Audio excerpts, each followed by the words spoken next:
What's going on, guys? Welcome back to the channel. My name is Anfernee, and a couple videos ago I talked about some more effective ways to save money, how to start building wealth if you are starting from ground zero, from a foundational level. However, as I really got to start thinking about it, I realized that telling people to save money when they're trying to build wealth is not the best advice. So that's why I decided to record this video as a sort of update to those people who have already had their emergency fund established and already had enough savings in place. What do you do after you saved enough money? Because as I say all the time, saving money just for the sake of saving money will keep you poor. It is not an effective way to build wealth over the long term because there are many factors that are not necessarily in your favor when you're just keeping your money sitting in a savings bank account. So in this video, I'm going to go over 4 main reasons why saving money really isn't in your best interest. If you do go on to like this video, don't forget to smash the like button for your boy, as it really does help the channel out. And let's get right into the first reason that I think that saving money really isn't in your best interest. And that first reason is that saving money really keeps you in a closed mindset. You see, when you focus primarily on saving money, you only can save as much as your income allows you to save. If you make $1,000 a month and your bills are $800, your only focus is to save that $200. It does not open your mind up to more opportunities to make more money later on. It keeps you focused on the idea that money is finite and that you can only save as much as you have. And I believe that this is extremely dangerous because having an open mindset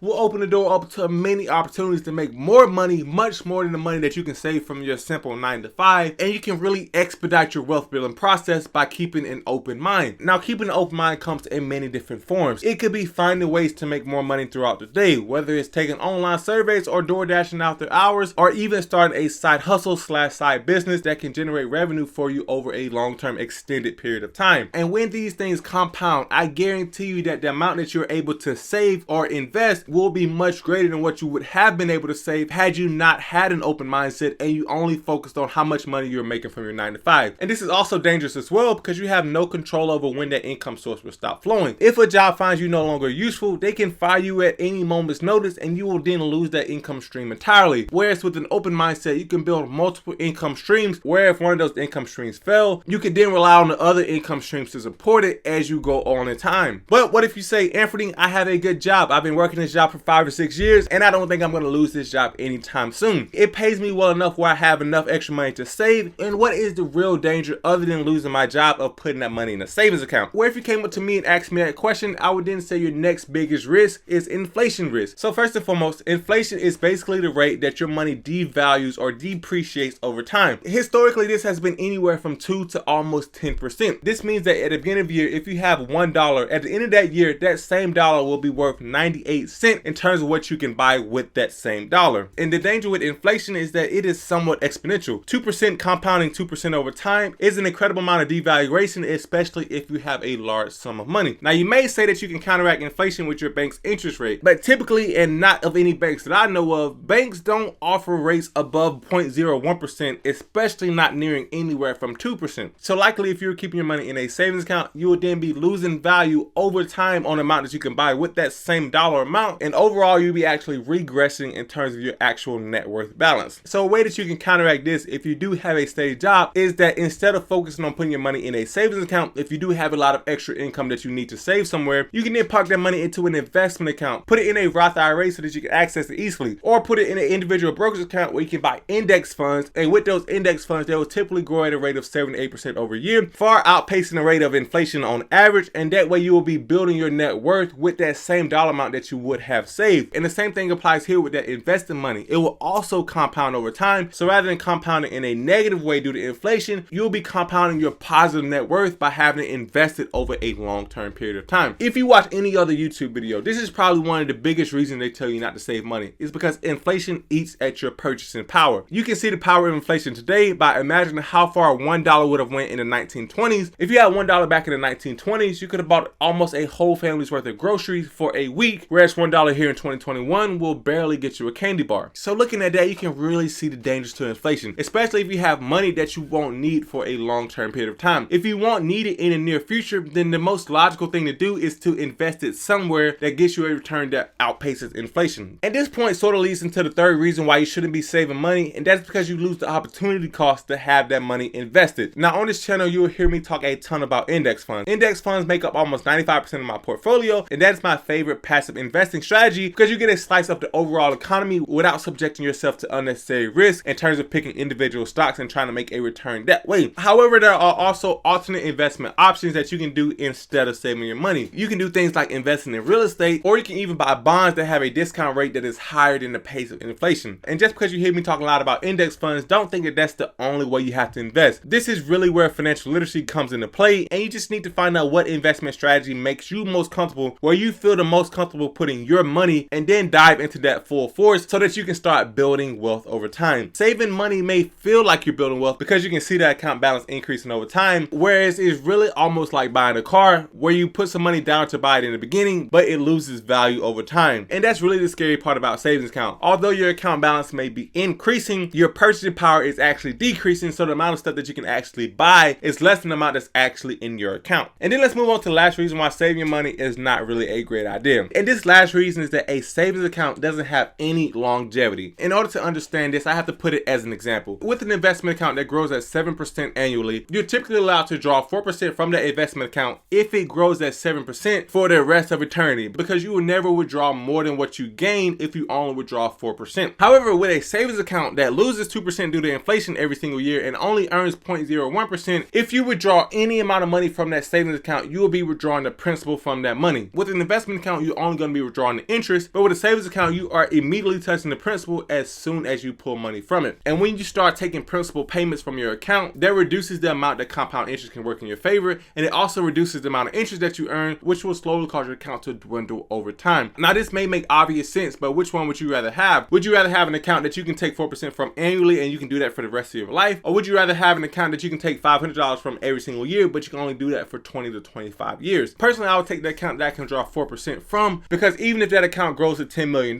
if I take 4% from that account and it still grows at 7%, I will still not be touching any principal amount on this account. Whereas with the savings account, it's kind of hard not to touch any principal at all. So longevity, especially for retirement planning, is a big deal here. You want to have investment that will pay you passively over time, regardless of how long you live. If you buy real estate, you can generally expect that real estate investment to last for the rest of your life. Unless the house burns down or unless you sell it, you would expect those cash flow payments to continue until you pass it on to someone else. The same with index funds, as I just explained. And the same is also true with peer-to-peer lending, because if one loan ends, you can always get a new loan to continue those interest payments to you. However, with a savings account, it goes back to that closed mindset in that you only have a finite amount of money that you can withdraw from. There's almost no way that you can save yourself to retirement. You have to have your money invested so that it grows for you. Whether it's in any of the options that I talked about, you have to have it invested. So don't get me wrong, this whole video was not to tell you not to save money. I do think there is a lot of value in having an emergency fund. I think $1,000 is ideal. 2 to 3 months of your expenses is even more ideal. However, once you have that emergency fund funded, once you have those near expenses funded in your savings account and you have no other reason to put money there, that's when you need to focus on investing. Focus on being financially literate and focus on sacrificing that money today so that you have a better future tomorrow. If you like this video, don't forget to go down and hit the like button for your boy. And also, if you want to support the channel, there are some links in the description where if you sign up to the public and WeBull and create an account, you will get a free share of a stock just for signing up and creating an account. So that's a great way to support the channel if you want to do that. Also, if you want to see more videos like this, don't forget to hit that subscribe button, and I'll see you in the next one, guys. Peace.